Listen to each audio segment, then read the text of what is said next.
मित्रों, राधे राधे। मित्रों, आज हम मेष लग्न में ये देखेंगे, मेष लग्न की कुंडली के शनि का 12 भाव में क्या क्या फल मिलता है। जैसे कि हम सभी लोग नाम से ही जानते हैं कि शनिदेव बाबा जो हैं हमारे जन्मपत्री में हमारे जीवन में अपना अहम रोल अदा करते हैं। जो हमारे द्वारा किए गए हमारे अच्छे और बुरे कर्मों का हमको न्याय के रूप में हिसाब देते हैं, वो हमारे लिए न्याय के देव बोले जाते हैं। वो हमारे जीवन में न्याय करते हैं। हमने जो अच्छे कर्म किए होते हैं वो सदा उनका हमको शुभ लाभ फल देते हैं, और गलत कर्मों की हमको कुछ समस्याएं तकलीफ़ें भुगतनी पड़ती हैं। तो वीडियो शुरू करने से पहले हम आपको ये बता देना चाहते हैं कि शनि देव का प्रत्येक घर में मेष लग्न में क्या फल होगा, उस पर आज हम विचार करते हैं। तो चलिए आइए हम शुरू करते हैं। शनि देव मेष लग्न में अगर प्रथम भाव पे होते हैं तो वो लग्न के अंदर जो है अगर होते हैं तो हमारे अंदर आत्मविश्वास की कमी पैदा करते हैं, और जातक के जीवन में लग्न में होकर ये तृतीय भाव पे, सप्तम भाव पे और दसम भाव पे दृष्टि डालते हैं, और जिन जिन भावों पे इनकी दृष्टि होती है उसके फल को भी न्यून करते हैं। तृतीय भाव भी न्यून करते हैं। वैवाहिक जीवन में भी हमारे कुछ कष्ट आते हैं, और पत्नी के साथ हमारी वाद विवाद, मत न मिलना, विचार न मिलना, ऐसी समस्याएं आती हैं। और पिता के साथ भी हमारे संबंधों में कुछ खटास पैदा करते हैं। हमारे पिता के साथ हमारे संबंध बहुत मधुर नहीं रह पाते। लग्न में अगर शनि विराजमान है तो वो हमारे स्वयं के जो हमारा व्यक्तित्व है, हमारा आचरण है, हमारा आत्मविश्वास है, उसमें भी हमारे कमी करते हैं। चलिए अब देखते हैं कि शनिदेव बाबा दूसरे भाव पे हमारे होते हैं, द्वितीय भाव पे, तो वो क्या करते हैं। देखो, द्वितीय भावस्थ शनि वृष राशि का अच्छा माना जाता है और वो हमको लाभ प्राप्त कराता है। द्वितीय भाव हमारा धन का भाव है, हमको धन की प्राप्ति होती है, हम धन का संचय कर पाते हैं, घर में धन की कभी कमी नहीं होती। वाणी भी हमारी ऐसी होती है जो हमें धन लाभ कराती है। द्वितीय घर में बैठे हुए शनि हमें बहुत अच्छे शुभ फल देते हैं। इनकी दृष्टि चतुर्थ पे, यहाँ तृतीय घर पे एक प्रथम द्वितीय तृतीय यानी यहाँ पे चतुर्थ भाव पे होती है। हमारे सुख, हमारे संपत्ति में भी वृद्धि होती है, और इनकी अष्टम में वृद्धि कुछ हमें रोग दे सकती है, लेकिन बहुत ज़्यादा हमको उसका प्रभाव नहीं झेलना पड़ता। और इनकी एक दृष्टि हमारी 11वें घर पे पड़ती है, जो भी हमारा लाभ का घर है। अब देखते हैं तृतीय घर में बैठे हुए शनिदेव बाबा तृतीय घर में अगर हमारे बैठते हैं तो वो हमें पराक्रम में वृद्धि करते हैं, और ऐसा जातक बहुत परिश्रमी होगा, बहुत पराक्रम से धन अर्जित करेगा और अपने सुख समृद्धि में वृद्धि करेगा। अब हम देखते हैं कि चतुर्थ घर में अगर शनिदेव कर्क राशि में बैठे हुए हैं तो चतुर्थ देव में बैठे हुए शनि हमारे जो हैं कहीं ना कहीं हमारा चतुर्थ घर हमारा जो है वो हमारा संपत्ति, हमारा वाहन सुख, हमारा माता सुख सब देखते हैं। इन सुखों में हमारी कमी करता है। हमारी माता से हमारी अच्छी नहीं बन पाती है, उनसे किसी बात पे हमारे वैचारिक मतभेद बने रहते हैं, और वाहन सुख में और संपत्ति, पैतृक संपत्ति में भी हमें कुछ हानि उठानी पड़ती है, कुछ वाद विवाद की स्थिति आती है। और इसकी एक दृष्टि सप्तम पे यानी तृतीय, अपने से तृतीय दृष्टि इनकी सप्तम पे पड़ती है, तो हमारे वैवाहिक जीवन में भी कुछ समस्याओं का सामना हमको करना पड़ता है। जहाँ जहाँ इनकी दृष्टि जाती है वहाँ वहाँ कुछ ना कुछ समस्याएं उत्पन्न करती है। अतः हम देखते हैं कि चतुर्थ घर का शनि जो है हमारे माता, वैभव, हमारी ज़मीन जायदाद, हमारा पैतृक संपत्ति में भी समस्याएं पैदा करता है। अब देखते हैं हम आपके साथ पंचम घर में। पंचम घर में हमारे शनिदेव बाबा जो विराजते हैं वो शत्रु राशि के अंदर सिंह राशि जो उनकी है उसमें बैठते हैं, तो कहीं ना कहीं पढ़ाई में कमी करते हैं, शिक्षा में कमी करते हैं। हमारे जो संतान पक्ष है उसमें हमें प्रथम जो संतान होती है वो कन्या के रूप में हमें प्राप्ति के योग बनाते हैं। और हाँ, किंतु हमारे संतान से भी हमारे कुछ मतभेद उत्पन्न होते हैं, किंतु वो बच्चे जो संतान हैं वो आगे अच्छा नाम कमाती हैं। संतानें हमारी अच्छी होती हैं, वो आगे जीवन में अपने घर परिवार का नाम रोशन करती हैं। और अब हम देखते हैं अगर हमारे शनिदेव षष्ठम घर में बैठे हैं तो षष्ठम घर में बैठे हुए शनिदेव ऋण, शत्रु, रोग में वृद्धि करते हैं, लेकिन 8वें घर पे भी उनकी दृष्टि पड़ती है तृतीय, वो बीमारी भी पैदा करते हैं, मानसिक कष्ट भी हमको झेलना पड़ता है, कुछ समस्याओं को उत्पन्न करते हैं।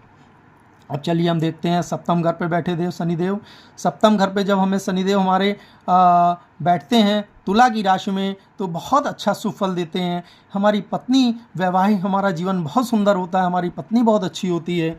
हमें 1 2 3 की दृष्टि नवम पे पड़ती है जो कि हमारे लिए बहुत शुभ होती है, और इनकी एक दृष्टि हमारे जो है लग्न पे पड़ती है, वो भी बहुत शुभ होती है इनकी ये दृष्टि, और चतुर्थ भाव पे पड़ती है जो हमें सुख प्रदान करती है। अतः सप्तम में बैठे तुला राशि के शनिदेव हमारे जीवन में, हमारी कुंडली में बहुत सुख उत्पन्न करते हैं।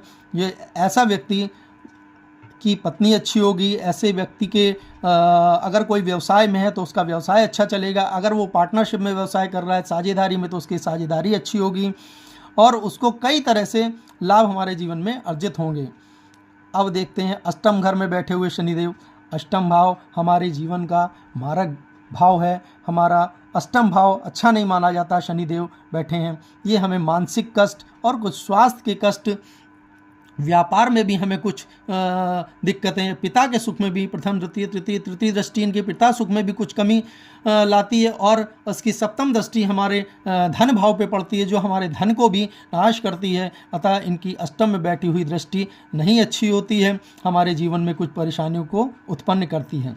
तो अब हम देखते हैं कि शनि अगर हमारे कुंडली के नवम भाव जो हमारा भाग्य भाव कहलाता है उसमें अगर शनिदेव बैठे हो तो शनिदेव की भाग्य में दृष्टि बहुत अच्छी नहीं होती है, ना ही बहुत खराब होती है, सम दृष्टि होती है।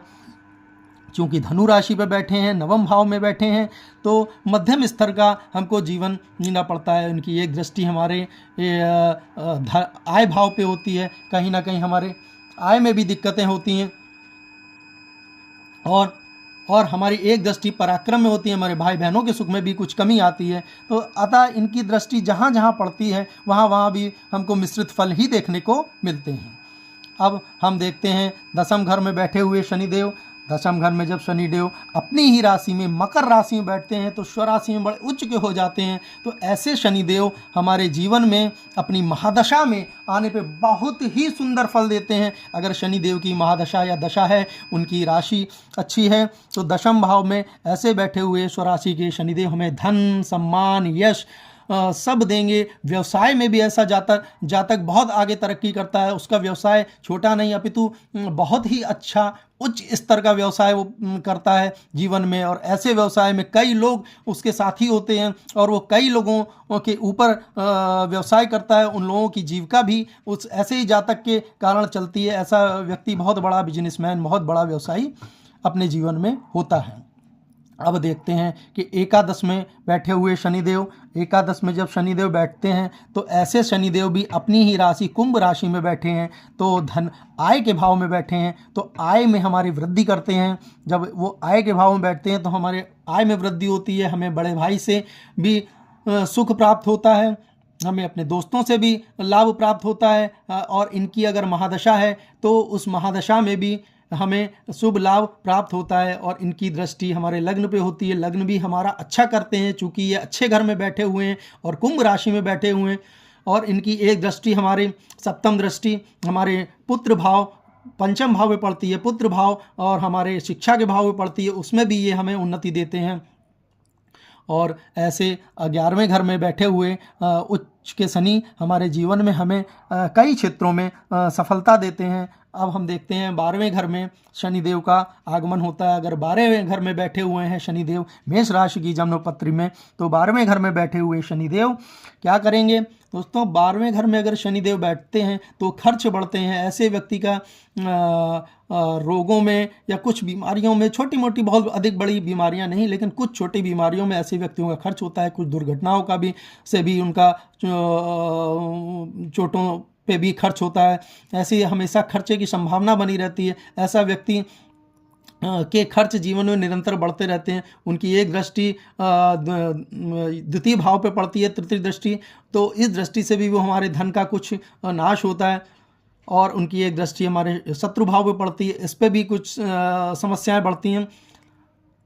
और एक दृष्टि भाग्य भाव पे भी पड़ती है, तो भाग्य भाव पे भी हमारे मिश्रित फल देखने को मिलते हैं। अतः 12वें घर पे बैठा हुआ शनि हमारे खर्चों में, हमारी मानसिक समस्याओं में, हमारे सुख वैभव में कुछ कमी लाता है। तो दोस्तों, अब हमने आज जाना कि मेष लग्न में शनि का 12 भावों में क्या फल है, और ये फल हम ये भी कह सकते हैं कि इस फल को हम सही तरह से तब देख सकते हैं जब इसकी हमको शनि की दशा और महादशा में भी वो आते हैं, या तो वो अपना क्या फल देते हैं जब उनकी दशा महादशा चलती है, तो उसमें भी शनिदेव और इनके साथ किस ग्रह की युति है, तो उसके अनुसार हम इसका सही सटीक वर्णन करते हैं। आज की जानकारी हमारी शनिदेव की मेष राशि के 12 भावों में फल आप लोगों को कैसा लगा, प्लीज़ हमें लाइक सब्सक्राइब करें और आगे बढ़ाएं। जय माता दी, जय श्री राम, राधे राधे।